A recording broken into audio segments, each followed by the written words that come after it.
Alright, someone needs to do the MMA community a collective favor and carpet BOMB the Apex. Hopefully spelling it will help me dodge the YouTube nerds. Now, something happened on this card that made me fucking livid, but I did quickly perk up. I'm going to get to it.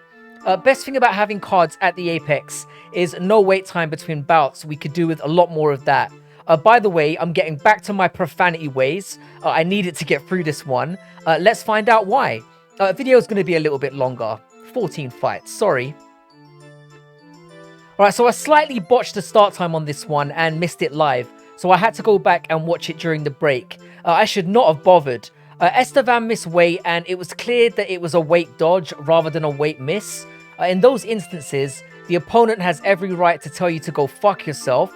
Estevam for the first 2 rounds pretty much shot entries and controlled Johnsson on the ground, which got more and more sloppy as the fight went on. By the third, Estevam was gassed and shooting from the parking lot. It was painful to watch how one-dimensional this ratty fuck is. He's garbage. Third round, Johnsson put on the pressure, but needed a 10-8 to get him out of there. And to be fair, it did look possible the way he was marching forward. He pieced Estevam up. The judges called this 29-28 across the board, which was pretty fair. Estevam needs to be forced to fight at bantamweight, where he will receive the polling he deserves after 2 misses in a row. Yeah, I'm really lost for words, but fuck me, this was retarded. Someone owes me some fucking money. Ogden won this fight clearly. He used the stinging left jab, which kept landing, and Motta, despite seeing it about 140 times, acted legit shocked every time he got slapped with it.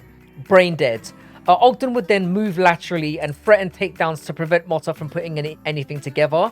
Now, Motta did stun Ogden in the second round when he got a little cocky, but this just forced Ogden to reset and go back to spamming the X button, back to slapping that jab. Now here's where the fuck up came. At the midway point of the third round, Ogden had an arm-in choke, which had Motta completely done. Now, he didn't tap, he didn't pass out, but he was completely trapped. He was also 3 rounds to down at that point. The fight was over. Beltran then decided to ask Motta multiple times if he was still in there. Quite hard to chit-chat when you're defending a choke, you fucking brain donor. Bertrand then stops the fight. Early stoppage, yeah, but he makes this mistake inexcusable by ruling a no fucking contest. How? Ogden won every single minute of that fight apart from about 10 seconds. Dominic Cruz on commentary then throws his 2 cents in by retorting that they should just give Ogden his win money. Eat shit, you weasel. What about the mugs counting their money for an Ogden win? This sport is fucking stupid. Yeah, this fight did nothing to ease my rage. I'm not into dyke corn. Pudilova looked like an extra from the Resident Evil set coming off the scale, so I was concerned that she wouldn't have the durability to make it to the end. I said this would be 3 rounds of scissoring in my highly professional 14-second breakdown, and what can I say? I'm the best in the game for a reason. Perez took her down and scissored her for 10 minutes. Pudilova then tried to hump her way out. I swear to God that's what happened. I legit thought that Pudilova was going to burst into tears in between the second and third rounds. To be fair to her, she did rally and won the third, almost locking in a rear naked choke to steal victory from the jaws of defeat. Who cares? What a shit fight. I was still really mad at this point. Worst twerk ever, by the way. Perez, your kid was in the crowd and you have no bunda. Next. Yeah, this one actually made me feel a little bit better. Lucas Alexander got exactly what he deserved. He came in there with every technical and physical advantage and still opted not to cut the last few pounds. Cunt. Now, he did seem to be in control, popping at range as the fight started out. He landed a few combos, but as he landed a botched takedown that he tried to abort, he tried to bolt out of there, and Saragih basically screamed, "Fuck you, wait, bully cunt," chased after him as he wheeled away, and then slugged his ass with a left from hell, sending Alexander crashing down, and then followed up with 2 to the chin on the ground to seal the deal. Absolutely excellent. Now, Saragih will get 20% of his opponent's purse and is probably on 5-5 or something gross like that. He deserves a bonus as a 4-1 underdog. 50 grand would be life-changing for this man, so pay him. Alexander should and will be cut for this. Fuck him. I'm still feeling a little bit salty if you can't tell. Happy to take the loss for this one though, 100%. Yeah, well, this happened. I genuinely thought my stream was stuck on half speed. Nick Parkin is so fucking slow. Horrible striker. Fortunately for him, and every parlay across the land. Machado has never trained takedown defense. I mean, I assume. Parkin was then able to take him down when it mattered and just slobbered on top of him. Well, I say take him down, he would scoop a leg and Machado would just kind of fall over. I'm literally lost for words at how men this unskilled make it to this level. It's really embarrassing. Parkin won by decision. I'm excited for his next fight so I can make money on him losing. Fucking smelly oaf. Yeah, this was one of the more enjoyable ones on the card. Dennis Tuiluilin gets my Punching Bag of the Year award. Homie can take a smashing. Now, I was high on Leroy Duncan coming into the UFC, and he let me down badly in his fight against Armen Petrosian, who is really good. And the best and, well, some of the worst of Duncan was on full display here. When he uses clinch work, he's fucking nasty. The elbows and the uppercuts on the inside are so damaging, and he used that to get an eventual finish in the second. The issue that I have with Duncan, and the part that makes him an enigma, is that he often uses wild angles and weird strikes to create openings, and he needs to learn to rein it in a little bit. He's a massive guy, and that type of approach is a real tank sapper. If he can limit these to just pull the odd surprise, he could have a very decent middleweight career. It's a trash division. Nice window. I'd keep Dennis around. He's 10-9, but he steps up and he brings the fight. Yeah, this fight was quite fun compared to the dross that preceded it. Johnsson showed some really good moments here. When he was working at range, which he could and should have done all night, but didn't, he looked great. If you have a reach advantage like that, use it, you simpleton. You are 6 foot at fucking bantamweight. The teeps to the body were nice, but then he would overcommit to strikes, which completely closed the distance, and this gave Chad the chance to close the distance and clinch. Johnsson, to his credit, did scramble well when he was in trouble, but if Chad was actually any good, Johnsson would have been in serious trouble. It was a full fight. It was a fun fight, that ended with a last-minute rear naked choke and gave the card the injection of pace that it needed, but Johnsson loses to anyone that has a regularly functional brain. If you're going to weight bully, use your advantages. We're trying to make money out here, you prick. Now, firstly, if you listen to my breakdown on this, I was gearing up to pick Pierce, and then mid-recording, I changed my pick to Brito. I clearly forgot to change the breakdown slip though. I'm not going to lie, I was kicking myself. I thought I talked myself out of a solid pick. Now, I edged Brito for 2 reasons. I felt he had the advantage in the stand-up, and my concern that while Pierce had the better wrestling and cardio, Brito's submission threat was going to still be ever present. I'm not going to lie, I thought I fucked myself up midway through this. Pierce managed to avoid the tough moments in the first and make it into his grinding kind of fight. And I thought Brito, who, let's be honest, can be dumb as fuck at times, had fallen right into it. Just as it looked like Pierce was going to cruise to a wet blanket decision, Brito managed to work his way up, lock in a gilly, snatching the sub win. He took his pants off after winning as well. Okay. Nice win, and completed a parlay, so I was back to buzzing. I'm over Ogden, fuck him. This guy Orolbai looks like he was made in a lab or some kid's drawing that came to life. What a strange looking individual. He's listed at 25 years old. Yeah, right. That man is not a day under 45. What a fighter though. Now, I hadn't heard of this man before his debut, but something struck me as odd. He fought in another organization like a week ago, yet the UFC had his picture and profile fully up a day before the fight. Very suspect. I decided to watch a little bit of tape on the guy, and his last fight he had, I'm pretty sure he killed his last opponent. Brutal KO. So I decided to take a chance on him. Now, he did get smacked early on, and I thought he was fucked. Nah. Brutal blows to the head just make him level up, and like the lab experiment he is, he abandoned the striking completely and just applied the most suffocating takedown and ground game on Medic, who was really legit. Medic looked pretty much defeated at that point.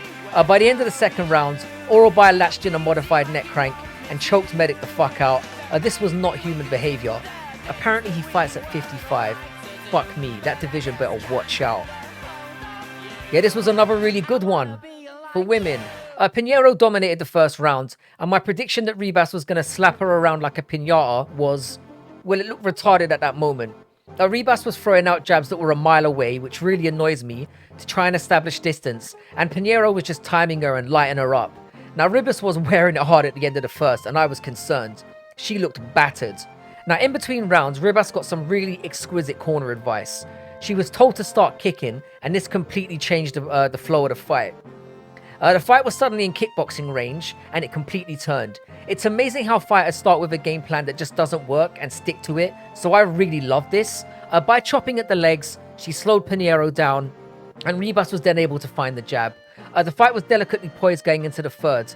Now, Pinheiro landed a takedown and almost locked in an anaconda choke early on, but Ribas escaped, and you saw Pinheiro was cooked.